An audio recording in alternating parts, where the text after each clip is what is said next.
আজকে আমরা জেল মাছ রান্না করব। এখানে দেশি জেল মাছ আছে। জেল মাছগুলো পুরো জ্যান্ত। এই জেল মাছের কাঁটাগুলো জ্যান্ত অবস্থায় ধরতে গেলে দেখা যায় হাতে ফুটলে অনেক জ্বালা করে, বিষের মতো মনে হয়। তার জন্য আমরা এখানে লবণ নিয়েছি। এই লবণগুলো জেল মাছের ভিতরে দিয়ে দেব। লবণ দিয়ে দিলে মাছগুলো কিছুক্ষণের মধ্যে মারা যাবে। এখন নাড়াচাড়া করছে, আমরা একটা ঢাকনা দিয়ে ঢেকে দেব। দেখুন, মাছের লবণ দেওয়ার পরে মাছগুলো মারা গেছে। এখন আর মাছগুলো নড়াচড়া করছে না। আমাদের এই মাছগুলো ধরে কাটতে সুবিধা হবে। আমাদের মাছগুলো পরিষ্কার করা শেষ। আমরা এবার রান্না করব। রান্না করার আগে আমরা কিছু গরম পানি দিয়ে ও লবণ দিয়ে পরিষ্কার করে নেব, আবারও, যাতে করে মাছের কোনো গন্ধ না থাকে।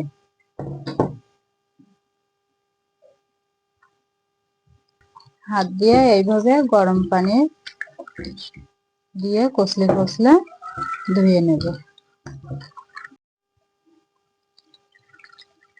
এইভাবে 2 থেকে 3 বার গরম পানি দিয়ে আমরা পরিষ্কার করে নেব।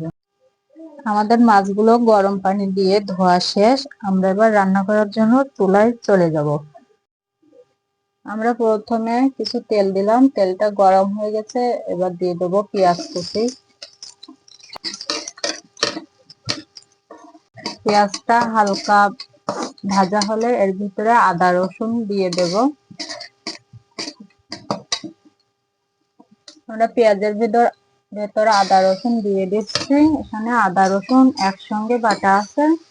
আদা রসুন একটু ভেজে নিয়ে আমরা এখানে ঝালের গুঁড়ো, জিরা গুঁড়ো, ধনে গুঁড়ো একসঙ্গে হালকা পানি দিয়ে একটা পেস্ট তৈরি করে নিয়েছি। এটা দিয়ে নাড়াচাড়া করছি। হালকা পানি দেব।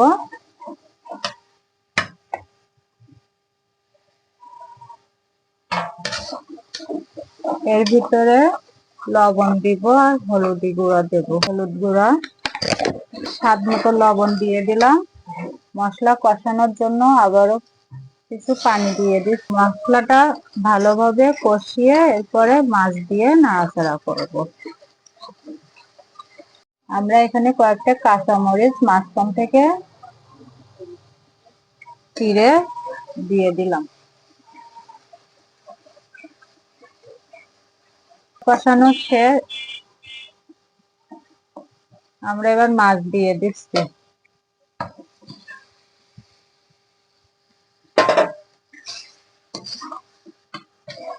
কিছুক্ষণ নাড়াচাড়া করে এর ভিতরে গরম পানি ঢেলে দেব। মাছটা কষানো শেষ। আমরা এর ভিতরে পরিমাণ মতো গরম পানি দেব। মাছের স্বাদ বাড়ানোর জন্য আমরা কিছু ধনিয়া পাতা কুচি দিয়ে দিচ্ছি। আমাদের মাছ রান্না শেষ। আমরা এবার চুলা থেকে নামিয়ে ফেলবো। মাছটা চুলা থেকে নামিয়ে ওপর কিছু গরম মশলা ছড়িয়ে দিচ্ছি।